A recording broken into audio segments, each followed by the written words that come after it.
Sobis, selamat datang lagi di Potret Podcast Telkom Regional 3 barengan sama gua, Jas Permana. Ini salah satu momen yang cukup membahagiakan juga ya buat Jas ya, karena akhirnya bisa balik lagi ke Potret nih sekarang ini. Tapi kalau misalnya sekarang kamu lihat posisinya Jas dan sekarang ini suasana Jas ada di mana sekarang ini? Ini suasana yang pas banget buat ngopi dong.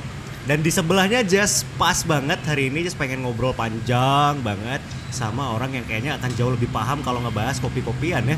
Iya. Selamat siang Mas Selamat Iko. siang Mas Jas. Sebagai ketua dari Caffeine Hunter Iya. Bandung ya. Caffeine Hunter Bandung. Caffeine Hunter Bandung. Nah ini sebenarnya ada banyak banget sih yang pengen gue tanya-tanyain gitu Okay. ya soal perkopian gitu lah. Tapi ngomongin ini sekarang ini backgroundnya udah kayak gini, udah ada kopi juga, gue jadi nggak tahan pengen ngomong nih Mas. Boleh. Pengen ngomong. Boleh. Kita punya kuasa. Nah, Tapi lu gua punya bisa duit. ngalahin. Nah, gue bisa ngalahin lewat pemikiran. Oke. Kan ini udah ada kopinya. Oke. Karena kan sekarang ini kayaknya gitu ya Mas ya. Kopi itu identik dengan kalau dalam tanda kutip buat banyak umum tuh anak skena. Anak gitu. skena. Sekarang lagi musim ya? Lagi musimnya musim gitu anak kan. skena sekarang, Terus kalau kemarin kopi itu identiknya sama senja. Ya, Sempat diidentikan sama senja. ini gue pengen nanya juga sih sama Oke. Mas Iko gitu. Gimana? Kenapa emang kopi itu emang harus identik sama senja ya? Gitu. Emang Sebenarnya enggak juga ya. enggak. Enggak juga Ya, sebenarnya. tuh, enggak. Mungkin lebih ke kebanyakan orang-orang nongkrong ke kedai kopi itu sore-sore mungkin ya. Kebanyakan orang-orang nongkrong ke kedai kopi sore-sore makanya didedikin sama senja. Oh, Padahal gitu ngopi ya. pagi-pagi lebih enak sebenarnya. Nah sebenarnya iya. Biasanya kan umumnya orang-orang itu kalau misalnya konsumsi kopi itu adalah sebelum aktivitas. Sebelum beraktivitas, buat ngebus biasanya. Betul. Buat ngebus, Betul. gitu. Kalau buat senja lebih ke santai sih, ngopi santai sebenarnya. Ya, Mungkin karena itu ya kebanyakan nongkrongnya sore, makanya diidentikan sama senja gitu. Oh, I see. Tapi kalau habit ngopi di beberapa tempat, malah dari pagi-pagi sebelum berangkat kerja, sebelum mungkin beraktivitas, mereka udah ngopi. Bahkan ada yang beberapa bangun tidur udah kebiasaan ngopi dulu. Oh, iya biasanya ada yang rutinitasnya kayak gitu kan. Rutinitasnya kayak gitu. First drinknya adalah kopi Kopi dulu dulu. gitu. Jadi malah sebenarnya identiknya kan selama ini di pagi gitu ya. Di pagi-pagi lebih apa ya, lebih ke badannya lebih berasa sih sebenarnya ya. Kalau efek yang dirasain, nggak tahu orang lain. Nggak tahu kalau orang lain mungkin butuhnya bisa jadi di sore gitu juga. Mungkin bisa orang jadi lain ya. harus gorengan dulu baru kopi gitu. Nah, emang itu Bareng. bisa jadi salah satu kombinasi yang kombinasi lengkap yang juga ya. paling ya mantap lah. Bisa dibilang. Gorengan. Gorengan, kopi, ya kan. Ngelihat abang-abang itu pagi-pagi. Oh, abang-abang berbicara soal Berbicara politik, soal apa politik gitu kita ya, kan. biasanya. Kayak gitu. Tapi ini mungkin kalau misalnya tadi kan ya gue mungkin udah mewakili lah ya pertanyaannya Sobis juga gitu, bahwa apakah emang kopi itu emang harus identik dengan senja atau misalnya sama skena gitu. Tapi sekarang ini mungkin gue sih pengen lebih tanyanya adalah soal Mas Iko-nya sebenarnya. siap. Pastinya kan banyak banget cerita-cerita yang pastinya Mas Iko bisa sharing juga gitu untuk banyak orang yang memang pastinya juga passionate banget lah gitu soal kopi gitu kan pastinya gitu. Nah ini boleh diceritain gak sih kalau misalnya dari awalnya sendiri Mas Iko di awal terlibat sama Caffeine Hunter ini, sama awal inisiasinya sendiri kalau diceritakan seperti apa sih gitu? Sebenarnya si Caffeine Hunter tuh sebelum jadi komunitas tuh lebih ke apa ya? Lebih ke waktu itu karena sering ngetrip mungkin ya. Bisa dibilang kita tuh ada beberapa anak waktu itu saya ngebar kan ceritanya ngebarnya. Baru pertama kali ngebar di Bandung tuh. Ada berjalannya waktu, ada yang akrab lah sama konsumen. Akhirnya nongkrong bareng.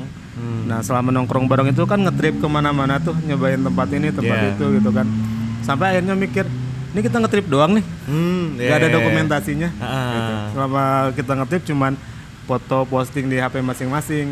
Gimana kalau bikin Instagram waktu itu kayak gitu. Oh, Kita bikin Instagramnya buat nampung si hasil ngetrip kita tuh, hasil dokumentasi publikasiin di Instagramnya itu. Ternyata waktu itu lebih ke sana sih, nggak mikirin bakal jadi komunitas juga awalnya malah. Oh, oke. Jadi memang awalnya inisiasinya ya organik aja karena emang pengen pengen suka main, ngumpulin si hasil dokumentasi itu.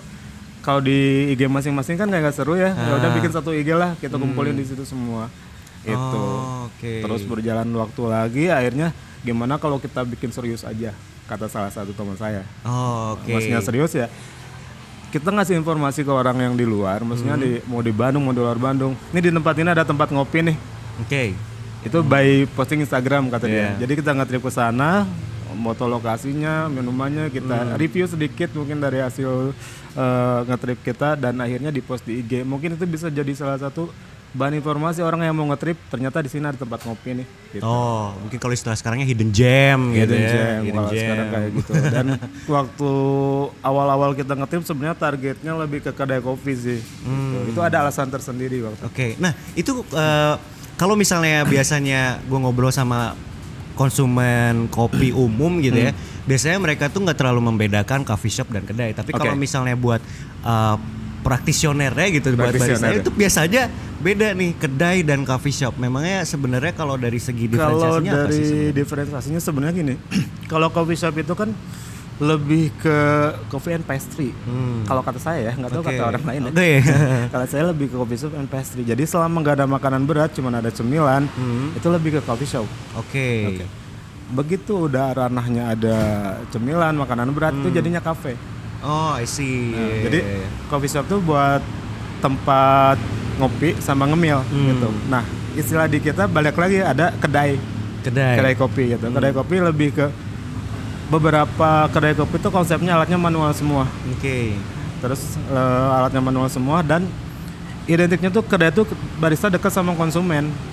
Karena kan di meja barnya tuh ada kursi-kursi gitu kan. Slow bar. Nah, gitu. dari segi konsep mungkin tampilan depan ngelihatnya ada kursi-kursi, orang pada ngobrol sama baristanya, lebih ke situ sih. Lebih ke perbedaan ya diferensial si coffee shop sama kedai. Ada, memang ada beberapa esensi-esensi sendiri juga yang memang mungkin pengen di-highlight gitu. Kalau coffee shop kan identiknya lebih ke tempat yang lumayan bagus ya, dari segi tampilan, dari segi peralatan juga. Kalau kedai lebih ke kesederhanaan sendiri, tapi sama-sama nyajiin kopi sama cemilan juga ke situ. Begitu kalau udah ada makanan berat lebih saya mikirnya bukan coffee shop atau kedai, lebih ke kafe justru. Oke. Karena kan ada kitchen, ada segala macam, ada lengkap lah bisa dibilang gitu. Lebih ke kafe. Ya untuk kebutuhan secara keseluruhan food and beverage mereka udah mumpuni gitu. Kalau buat nongkrong ngemil santai ya kedai sama coffee shop tujuannya. Oke. Nah tadi kan sempat dibahas juga nih sama Mas Iko ya gitu ya. Kalau misalnya di awalnya sendiri Cafe Hunter itu pengennya lebih fokusnya adalah lebih ke mengangkat kedai kopi sendiri gitu. Nah itu ada satu hal atau satu alasan gak sih yang mendasari kenapa pada akhirnya pengen fokus di awalnya nge-highlightnya di kedai kopi deh gitu? Karena kan waktu awal-awal muncul banyak kedai di Bandung ya waktu itu ya. Mungkin saya masuk ke ranah kopi itu pas lagi rame-ramenya. Saya nggak ngalamin jualan kopi susah gitu kan. Saya masuk ke ranah kopi itu lagi rame-ramenya dan itu kebetulan momennya tuh banyak kedai-kedai baru. Jadi banyak kedai-kedai baru, momennya lagi rame, lagi pengen penasaran gitu, nyobain kopi di tempat ini kayak gimana sih rasanya kayak gitu. Inisiasinya dari situ sih. Terus kita bingung kadang-kadang patokannya kalau nggak googling ngeliat maps gitu kan, di mana lagi nih sumber informasi buat nyari ada kedainya di mana dari sini gitu, lebih ke sana sih. Makanya kenapa kita nggak bikin aja sumber kayak buat informasi aja gitu, informasi kalau di jalan ini ada kedai ini, itu hasil dari tripan kita segala kayak orang mau ngetip tuh ada referensi lah bisa dibilang buat referensinya. Jadi awalnya dari kita ngalamin agak susah nih nyari tempat kemana ya gitu ya. Akhirnya nge-maps dan lihat di maps. Akhirnya ya udahlah kita bikin kayak gitu aja kayaknya seru deh gitu. Lebih nggak cuma nongkrong, nggak cuma ngopi doang gitu. Kita lebih ada program kecil mungkin buat kita sendiri yang mudah-mudahan bermanfaat buat orang banyak gitu kan. Yang pada akhirnya menjadi saling kontribusi juga ya. Pada akhirnya menjadi saling kontribusi dan ya namanya kita ngumpul bareng, orang-orang penasaran ini mereka ngumpul bareng ngapain gitu. Akhirnya masuk nimbrung. Pas udah mulai banyak yang nongkrong bareng sama kita ya itu diinisiasi sama salah satu teman saya. Kenapa kita nggak bikin komunitas serius aja, bikin event? Bikin event. Awalnya kayak gitu dan kata saya ya udahlah, mendingan buat sharing-sharing aja dulu. Karena waktu pada saat itu banyak komunitas yang emang udah lebih mumpuni buat bikin event, kita belum siap gitu. Makanya kita sharing-sharing aja dulu dan kebetulan anggota dari awal-awal kafe itu selain coffee enthusiast yang emang sering ngulik, ada juga penikmat aja gitu kan sama barista. Jadi bisa jadi wadah buat sharing kata saya kayak gitu aja. Ya udah kita sharing-sharing aja. Kalau misalkan udah waktunya kita bikin event baru kita bikin event. Jadi nggak maksain gitu, nggak maksain buat ya awal-awal langsung bikin event gitu, enggak. Kita kuatin dulu nih di dalamnya. Fondasi awalnya gitu. Kita mau kemana, visinya kemana, misinya kemana gitu. Tapi setelah itu semua berjalan, sempat ngadain aktivasi event juga kan sebenarnya. Sempat beberapa kali awal-awal sebenarnya lebih kita ngikut event orang sih. Oh, ikut Kolaborasi. event orang. Iya, kita kolaborasi ngikut event orang, dari situ belajar oh kayak gini nih bikin event di Coffee tuh kayak gitu. Oh. Akhirnya dikumpulin lah data-data itu kita kumpulin, kita bikin event sendiri akhirnya gitu. Oh. Nah itu masih boleh diceritain nggak? Maksudnya pas pertama kali bikin eventnya seperti apa? Kalau kita bikin event sih awalnya sih lebih ke event lebih ke fun ya. Bisa dibilang nggak serius banget, nggak sampai ada jurinya juga gitu kan. Ya. Oh, emang ada Santai, yang ada event kayak kompetisi yang emang jurinya emang udah proper gitu buat menilai. Kalau kita lebih senang-senang aja event yang penting ngumpulnya, tapi ada pelajaran yang bisa diambil di situ. Oke. Nah, jadi habis ngumpul, nyobain kopi, ada informasi motor tuh di situ, ini kopi ini enak ini. Kita cara jurinya gimana ya? Di situ balik lagi. Jadilah wadah buat jadi tempat sharing yang santai gitu, nggak terlalu serius event-eventnya. Tapi mulai kesini kayaknya bikin event yang serius seru tuh. Nah, berarti udah ada rencana juga. Ada rencana. Dan udah beberapa event diseriusin udah juga. Sempat beberapa kali sebelumnya diseriusin juga. Itu dengan sistem yang ada jurinya segala macam juga. Sistem dengan yang ada jurinya, regulasinya kita pelajarin. Malah minta bantuan sama beberapa komunitas yang udah pernah ngadain ini gimana sih regulasinya, kita belajar dari situ lah. Jadi banyak yang bisa dibilang perkembangan event di yang Kafein bikin tuh sampai sekarang ya alhamdulillah kebanyakan lancar. Walaupun ya pro dan kontra pasti ada di luar, tapi yang penting kita bikin event niatnya baik, mudah-mudahan diterima baik gitu aja. Oke, guys. Mungkin sejauh ini ya semoga diterima baik juga ya pasti ya kalau ngomongin itu ya. Karena kan kita ngomongin soal komunitas dan ini pastinya juga ada beberapa movement di belakangnya juga gitu. Pasti ada banyak banget proses yang udah dilewatin dan juga banyak visi yang pengen dikejar juga gitu pastinya.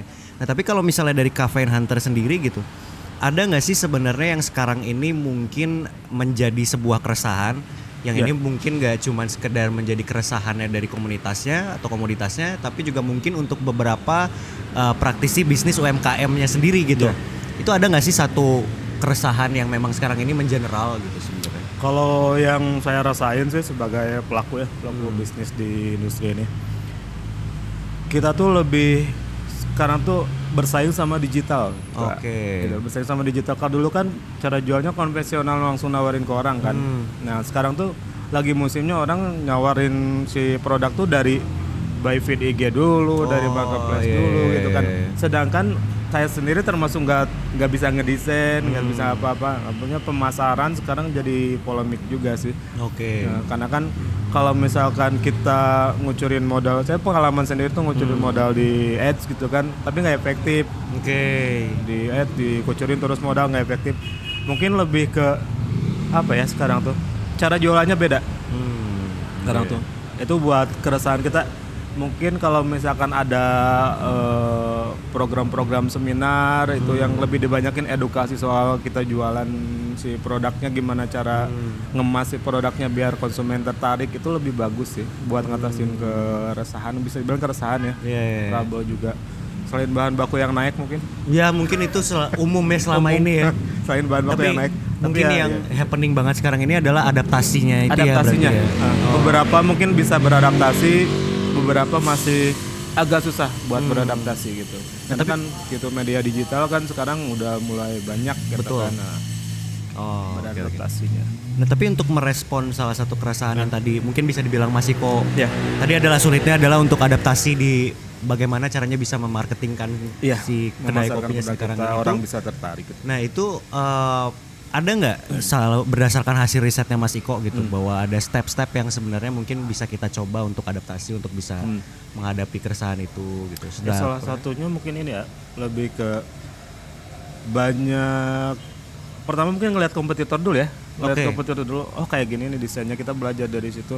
Cari orang desain yang dari kenalan-kenalan, mungkin ada orang desain yang bisa dicoba buat redesign produk kita biar menarik gitu kan.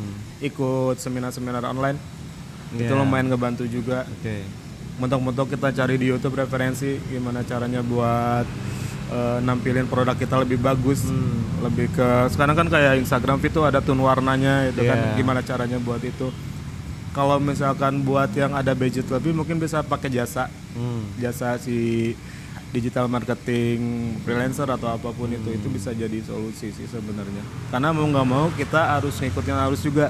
Oke. Karena kita nggak bisa tetap konvensional gitu-gitu aja gitu kan buat di industri ini. Apalagi si kopi berkembang terus gitu kan, kafe terus F&B juga sama berkembang terus. Makanya kita harus mau nggak mau kita harus ngikutin nih. Gimana nih yang lagi happening sekarang apa ya kita. Kendalanya mungkin beberapa orang nggak mau mencoba hal yang baru. Dan mungkin sekarang saatnya buat mencoba hal yang baru. Dari tadinya jualan konvensional kita mulai jualan di digital, kita mulai dibagusin lagi si konsep kemasannya, dan itu pun proses ya, nggak bisa langsung bloom gitu kan. Bisa langsung bloom. Makanya ada proses tersendiri yang harus dilewatin. Mungkin salah satunya produk kita bagus, bisa jadi belum nemu konsumen yang cocok sama konsumen yang tepat. Makanya gimana caranya produk kita tuh udah bisa nemuin konsumen yang tepat gitu kan. Gitu. Malah kan sekarang kalau dulu ada istilah harga teman. Harga teman. Kalau sekarang justru harusnya teman yang support kita gitu kan. Harga teman tuh maksudnya harga teman ya harga normal atau apapun itu. Yang intinya pada saat ini kopi, packaging, produk apapun itu berkembangnya lumayan pesat menurut saya kan. Makanya kalau nggak bisa adaptasi ya repot Pak nanti. Iya pasti ya, maksudnya apalagi sekarang ini bisa dibilang move-nya cepat banget ya di digital ini ya sekarang ini ya gitu. Nah ini berbicara soal move digital yang cepat banget juga gitu. Sebenarnya kalau kita merhatiin juga gitu ya, industri kopi sekarang ini seperti apa. Ini kan sebenarnya industri kopi ini sempat ada satu momen di mana pada akhirnya benar-benar booming banget gitu. Boomingnya itu mungkin kita bisa tahu karena pengaruh film juga yang sempat dirilis di Indonesia juga salah satunya. Nah pada akhirnya ada pergeseran juga kan bisa dibilang gitu, bagaimana orang memandang profesi barista dan segala macam. Mungkin ini pasti ada plus minusnya. Mungkin plusnya adalah lebih banyak orang yang aware soal profesinya, tapi mungkin ada minusnya juga. Tapi kalau misalnya menurut Mas Iko sendiri, sebesar apa sih impactnya gitu, dan pergeserannya memang sejauh mana gitu kalau misalnya dibandingkan dengan yang dulu dan yang sekarang gitu, setelah terjadinya booming perkopian ini gitu, udah ngepop lah kan sekarang. Kalau pergeseran dari sila sih sebenarnya lumayan cukup jauh ya sekarang tuh. Pergeseran dari sila baris yang dulu baris tuh ngehandle semua yang ada di kedai, termasuk belanja segala macam, maintenance gitu kan. Dan sekarang barista tuh lebih pergeserannya ke orang yang behind the bar dan nyeduh kopi, just itu aja gitu. Sedangkan gak cuman bisa itu aja yang harus dilakuin sama barista. Salah satunya mungkin nyapa tamu, itu awareness sama tamu. Kayak tamu nih 2 kali datang ke sini masa nggak kenal. Minimal tanya basa-basinya. Ya bisa dibilang hospitality lah ya. Itu sangat penting kan di F&B. Karena kalau misalkan produknya biasa aja, tempatnya biasa aja, tapi pelayanannya bagus, bisa jadi orang itu balik lagi ke kita gitu. Barista yang sekarang mungkin beberapa masih ada yang nerapin hospitality segala macam. Tapi gak banyak, gak sedikit juga sih yang cuma bisa nyeduh aja. Nyeduh aja maksudnya dia cuman yang penting gue bisa nyeduh nih, gue bisa ngegambar, ngelate, ya gue barista gitu. Dia memproklamirkan diri sendiri, sedangkan buat jadi barista tuh perjuangannya berat banget bisa dibilang ya. Kita harus latihan, kita harus paham si jenis kopinya, jenis produknya, gimana nge-mix si produk biar diterima sama konsumen gitu kan. Terus belum lagi si barista tuh harus nge-serving si tamu, gimana cara si tamunya betah, mikirin soal konsepnya, gimana minumannya gitu kan. Makanya sebenarnya tugas barista banyak gitu kan buat di bar itu. Dia orang yang di balik bar yang nguasain semua elemen yang ada di situ. Itu yang menurut saya itu barista gitu. Kalau cuman bisa nyeduh ya itu penyeduh, bisa bilang penyeduh aja gitu kan. Makanya pergeseran makna dari barista lumayan cukup jauh sama yang terjadi sekarang sih. Ya balik lagi ke personal masing-masing. Mungkin kalau dia mau belajar mungkin dia bisa jadi semuanya. Kalau misalkan dia nggak mau belajar, yang udah ngerasa bisa ya udah stuck di situ aja sebenarnya. Gitu. Jadi pergeseran maknanya lumayan jauh sekarang. Lumayan jauh karena ya itu tadi ya maksudnya seperti barista, kesannya dia cuma bisa nyeduh satu menu, ya udah dia barista. Itu sayang banget padahal kalau misalkan dipelajarin lebih banyak yang kayak kita bisa ngedevelop, ngekonsultanin. Kalau kita udah tahu semua menunya, kita bisa bikin menu yang itu bisa jadi sumber penghasilan mungkin buat dia. Betul. Gitu kan. Kalau misalkan dia mau belajar lebih jauh, kita bisa ngonsep kedai lagi, bisa jadi konsultan malah kayak gitu. Sayang juga sih kalau misalkan nggak dimanfaatin. Dia kerja di bar tapi nggak bisa manfaatin momen selama dia kerja, nggak ngambil pelajaran apapun, ya nggak dapat apa-apa. Nggak menyerap semuanya gitu ya. Gitu. Sayang juga kalau misalnya kayak gitu. Iya. Pergeseran waktunya lumayan jauh. Ini BTW kopinya diminum ya Mas ya? Itu Bukan sebenarnya kita sobis ya ini bikinin kopi terus dari tadi sama Mas Iko gitu. Nah ini baru sempat nyobainnya, sekarang keburu cair soalnya esnya. Ini tadi barusan bikin dulu berarti Mas Iko ya? Ya? Bikin dulu karena di barnya tadi lagi sibuk. Kagok. Itu yang cafe latte. Ini cafe latte. Ya, cafe latte Ini Mas Iko sendiri bikin apa tuh? Ini black coffee aja sih biasa. Black coffee aja. Oh. Belum kopi soalnya. Tapi kalau misalnya lu sendiri nih Mas, anti sama kopi yang ada susunya gitu nggak sih? Enggak lah. Enggak. Malah kadang-kadang kopi masih pakai gula ya. Kopi masih pakai gula. Kalau misalkan pengen yang manis ya saya kasih gula, kadang kasih flavor sirup atau apapun itu. Nggak terlalu kopi harus nggak pakai gula, nggak juga. Asal jangan banyak-banyak sih, sebenarnya itu aja. Asal jangan sering-sering juga. Kalau misalkan lagi pengen minuman yang manis, saya bikin yang manis malah. Ya minum kopi susu juga gitu ya. Minum kopi susu juga malah. Apalagi kan kalau misalkan itu lebih ke tugas ya buat nge-QC. Oh iya sih. Ini kopi susunya masih aman kan ya gitu kan. Tapi kalau lagi pengen ngopi yang manis ya saya ngopi yang manis juga sih. Tapi kan biasanya kalau misalnya di pagi-pagi di Nggak awal-awal sampai anti gitu, nggak harus jangan pakai gula kopi nggak. Lu cemen lu minumnya kopinya cuma yang manis-manis aja, gua dong minumnya yang pahit gitu. Nggak juga sih. Gak pahit gak ngopi.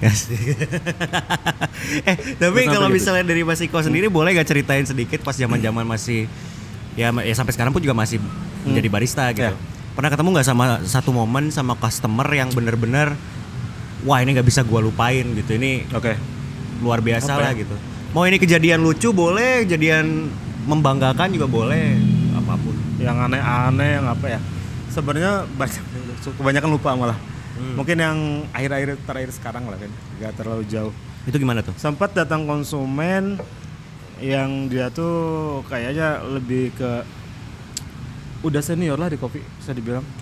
Senior di kopi itu bukan senior nyeduh ya, dia senior peminum abang-abangan berdiri kopi gitu lah ya, penikmat kopi gitu. Bukan penyeduh, bukan si barista juga. Sempat request satu minuman yang nggak saya tahu. Satu minuman yang nggak saya tahu, terus sampai saya nge-googling dulu tuh, nyari-nyari dulu nih referensi ini minuman apaan nih. Ternyata minuman yang dia pesen tuh minuman yang emang klasik, udah nggak ada di coffee shop sekarang gitu kan. Udah di menunya tuh udah jarang lah bisa dibilang si menu klasik itu. Dan dia pesan menu klasik itu dengan bilang saya keliling nih dari tadi nih, nggak ada yang nemuin menu itu menu. gitu. Di sini juga sama nggak ada, tapi bisa bikin nggak, gitu kan. Challenge kan. Oke. Oh bisa, ya udah saya lihat dulu resepinya, saya bikin cobain dan diterima sama dia. Dari situ mulai ngobrol panjang lebar. Ternyata kata dia gini, nggak semua yang kekinian, yang modern itu bisa cocok di beberapa kalangan, kata dia. Saya peminum lama nih, cocoknya yang kayak gini misalkan. Tapi kebanyakan datang ke tempat kopi nggak ada yang klasiknya nih, modern semua minumannya gitu kan. Hanya kalau misalkan saya ngasih saran, kata dia, adain menu klasik kayak kopi jadul gitu, kopi susu tubruk biasa, kopi yang pakai cuman SKM aja yang sederhana gitu kan. Karena bisa dibilang itu bisa orang-orang tuh ngopi itu bukan cuman karena pengen ngopi, karena pengen nostalgia juga sama minumannya. Yang paling diinget sih itu. Yang paling diinget itu ya. Yang baru-baru ini sebenarnya. Soalnya itu lumayan challenge juga, kayak misalnya ya gue bayangin gue sebagai barista gitu datang ya. gitu sama tamu. Tiba-tiba wah ini orang ngasih menu yang gue belum pernah bikin sama sekali. Untungnya langsung dapet ya gitu ya. Untungnya langsung dapet. Lagi hoki berarti. Lagi hoki ya berarti. Tapi itu sebelumnya emang sempat pernah belajar menu itu kah atau memang belum bikin. Jadi di hari itu on the spot langsung ngecek di handphone, langsung bikin. Eksekusi. Oke. Lebih ke hoki sih sebenarnya. Lebih ke hoki. Aja. Berarti nggak mengakui bahwa itu adalah skillnya emang gimana, tapi hoki ya berarti. Lebih hoki sih. Lebih hoki aja. Nah ini mungkin bisa bakal masuk jadi pertanyaan terakhir juga ya sekarang ini ya. Kalau dari aku udah mungkin juga dari Sobis juga sekarang ini. Apa nih yang kira-kira dari Mas Iko gitu, mungkin juga sebagai perwakilan dari di luar dari Cafe Hunter aja, tapi juga mungkin sebagai perwakilan dari memang pecinta kopi dan barista juga gitu. Apa ya mungkin pesan-pesan yang bisa disampaikan ke banyak praktisi UMKM yang khususnya di industri kopi Ya. biar bisa keep up terus gitu dengan apa yang sustain sekarang saja ini gitu ya, di betul. sini ya. Kalau saya sih lebih ke balik lagi ke yang saya alamin ya. Jangan pernah takut berinovasi, itu aja sih. Oke. Sama lebih ke percaya sama kualitas produk kita gitu. Kalau produk itu tuh bakal nemuin pembelinya sendiri Oke. gitu. Jadi jangan kita maksain biar laku kita diskon gede-gedean sampai HPP profitnya tipis banget tuh Yeah. untungnya tuh.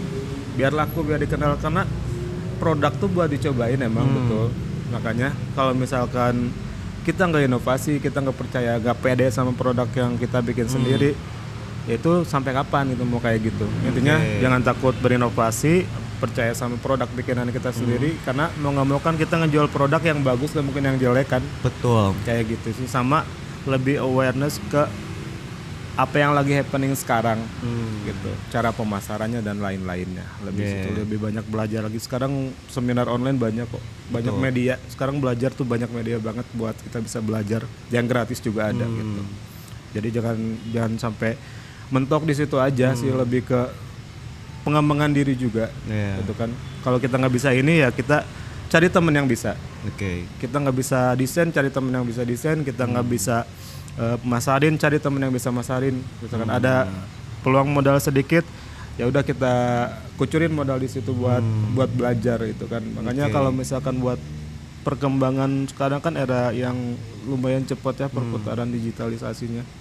Itu beberapa teman-teman pelaku usaha juga, maksudnya teman-teman saya sendiri kan banyak yang nggak bisa berhasil karena ya itu mereka nggak mau belajar, nggak mau berinovasi gitu kan. Terus ya gitu-gitu doang cara jualannya. Itu sayang juga sih. Ya kalau zaman sekarang cuma jualan gitu aja sampai kapan gitu, kayak gitu sih. Makanya balik lagi ke tadi, kita mau mengembangin diri ya sok banyak kok medianya buat kita belajar gitu. Jangan malu juga kalau misalnya memang nggak tahu gitu ya. Kalaupun nggak ada uang ya minimal modal wifi ada kan buat belajar di YouTube atau apapun itulah gitu. Jadi lebih sering untuk membaca informasi seperti apa ya sekarang apa ini yang ya sekarang gitu yang ini perlu yang lagi dibutuhkan gitu. yang lagi booming apa gitu, yang dibutuhin apa nih buat si jualan atau kita masarin atau kita ngenalin branding kita sendiri gitu. Oh, oke. Nah ini mungkin aku pengen nanya juga sekali lagi terakhir lagi nih buat Boleh, Mas Iko. boleh. Ini pasti di sekarang ini juga Sobis yang lagi nonton mungkin banyak yang sekarang ini sudah berjalan menjalani bisnis kedai kopi gitu. Nah cuman lagi ada di dalam konflik nih antara harus ngikutin passion sama realita di dalam hidupnya apapun itu bentuknya gitu. Nah biasanya kan suka ada titik-titik di mana motivasinya dan semangatnya mulai turun nih gitu. Nah kalau misalnya bukan pesan ya, lebih tepatnya adalah mungkin Mas Iko juga pernah ada di posisi seperti itu gitu. Pernah. Nah, apa nih yang Mas Iko pengen sampaikan mungkin ke orang yang sekarang ini lagi ngerasa gitu, khususnya buat Sobis sih gitu sekarang ini gitu. Kalau yang lagi ngedown udah stuck banget gitu ya, maksudnya sebenarnya percaya aja sih, kita tinggal nyiapin wadahnya buat diri kita sendiri. Begitu. Jadi gini, kalau kita udah nyiapin wadah yang gede, peluang sekecil apapun bisa kita tampung gitu. Makanya banyak belajar, banyak sharing, mungkin jangan dipendam sendiri sih. Kalau misalkan lagi mentok nih di strategi atau apapun yang buat bisnisnya, coba ngobrol sama pelaku usaha yang bisnisnya yang sama mungkin gitu. Pasti di situ ada solusi yang bisa dikasih gitu. Ngobrol yang sama pelaku usaha yang udah gede si bisnisnya, itu pasti mereka sharing seneng banget.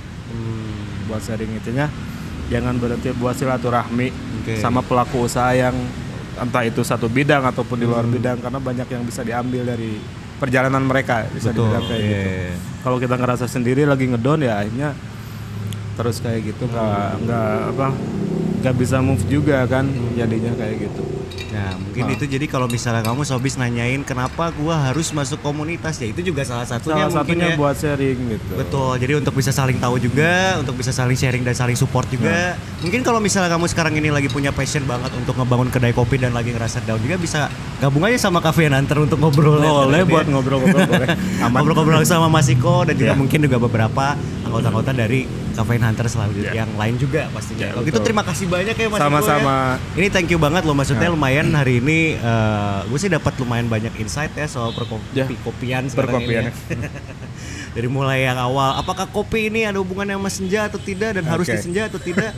Lumayan tercerahkan lah ya. Terima kasih banyak Mas Iko. Sama-sama. Dan sekarang juga mau ngucapin terima kasih banyak buat Sobis yang udah standby dan nonton video ini sampai beres. Kalau misalnya sekarang ini just pamit dulu, kita ketemu lagi di potret selanjutnya.